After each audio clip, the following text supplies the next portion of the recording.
Assalamualaikum warahmatullahi wabarakatuh.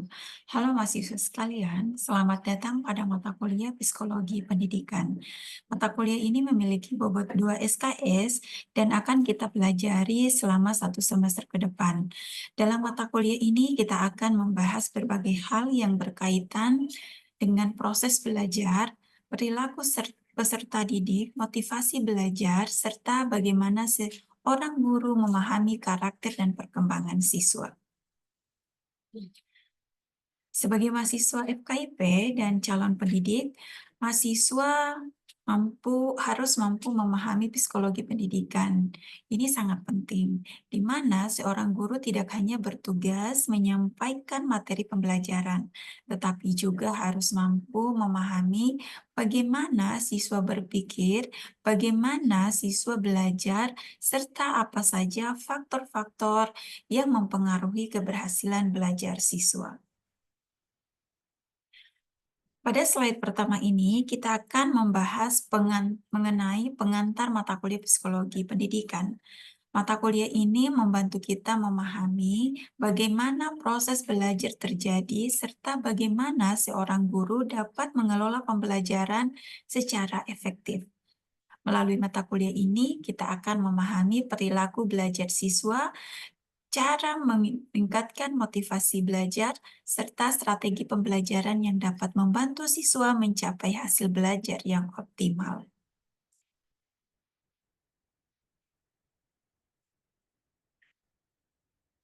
Selanjutnya, di sini juga mahasiswa bisa melihat bahwa tujuan pembelajaran kita pada pertemuan kali ini yaitu yang pertama, mahasiswa memahami konsep dasar psikologi pendidikan. Mahasiswa memahami pentingnya psikologi dalam proses pembelajaran, dan mahasiswa mengenal ruang lingkup kajian psikologi pendidikan. Nah, di sini juga kita akan melihat mengapa calon guru perlu belajar psikologi pendidikan. Nah, perlu kita ketahui bahwa seorang guru tidak hanya bertugas menjelaskan materi pembelajaran di kelas. Guru juga perlu memahami bagaimana karakter siswa, bagaimana cara berpikir, dan bagaimana cara mereka belajar. Setiap siswa memiliki kemampuan dan cara belajar yang berbeda. Ada siswa yang cepat memahami materi, ada juga yang membutuhkan waktu lebih lama. Oleh karena itu, dengan mempelajari psikologi pendidikan, kita dapat memahami perbedaan tersebut dan menyesuaikan metode pembelajaran yang tepat bagi siswa.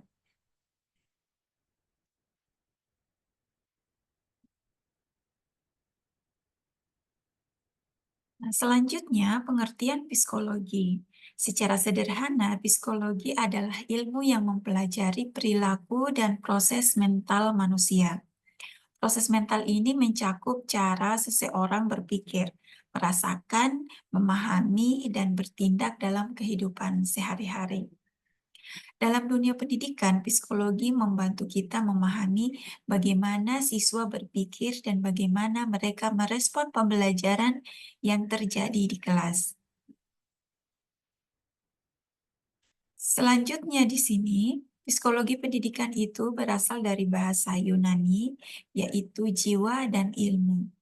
Nah, di sini juga psikologi adalah ilmu yang mempelajari perilaku dan proses mental manusia tadi.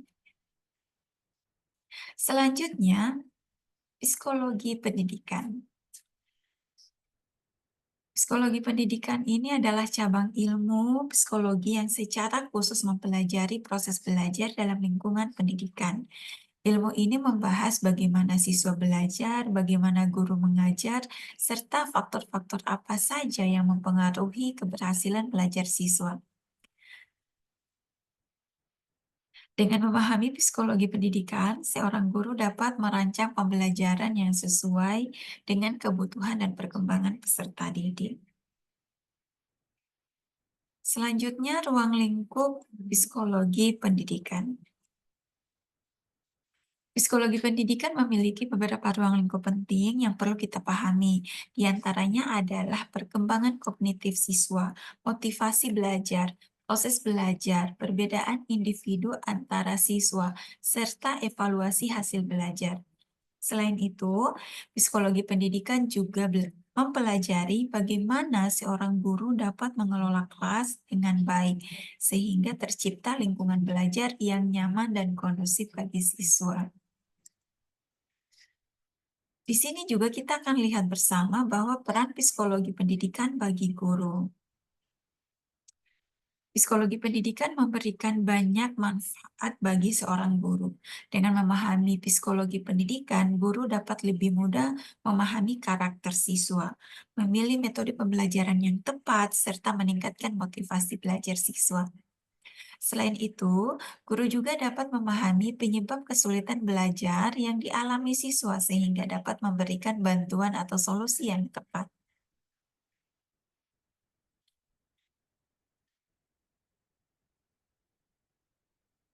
Selanjutnya di sini saya akan memberikan kasus dalam pembelajaran, contoh kasus dalam pembelajaran. Nah, sebagai contoh, dalam sebuah kelas, terkadang guru sudah menjelaskan materi cukup lama, tetapi masih terlihat atau masih terdapat tidak memperhatikan, siswa tidak memperhatikan atau kurang fokus atau kurang aktif dalam pembelajaran. Jika dilihat secara sederhana, mungkin guru akan menganggap siswa tidak disiplin. Namun, jika dilihat dari sudut pandang psikologi pendidikan, mungkin metode pembelajaran yang digunakan kurang menarik atau kurang melibatkan siswa secara aktif. Oleh karena itu, guru perlu mencari cara agar pembelajaran menjadi lebih menarik, misalnya dengan diskusi kelompok, menggunakan media pembelajaran, atau kegiatan yang interaktif. Selanjutnya, hubungan psikologi pendidikan dengan proses belajar. Belajar merupakan perubahan perilaku yang terjadi karena pengalaman. Perubahan ini dapat berupa peningkatan pengetahuan, keterampilan, maupun sikap. Psikologi pendidikan membantu kita memahami bagaimana proses perubahan tersebut terjadi sehingga guru dapat merancang pembelajaran yang lebih efektif bagi siswa. Contoh penerapan psikologi pendidikan dalam praktiknya, psikologi pendidikan dapat diterapkan dalam berbagai kegiatan pembelajaran. Misalnya, dengan menggunakan metode pembelajaran yang aktif, memberikan motivasi kepada siswa, menggunakan media pembelajaran yang menarik, serta memberikan umpan balik terhadap hasil belajar siswa. Sehingga dengan pendekatan tersebut, proses belajar dapat menjadi lebih efektif dan juga lebih menyenangkan bagi siswa.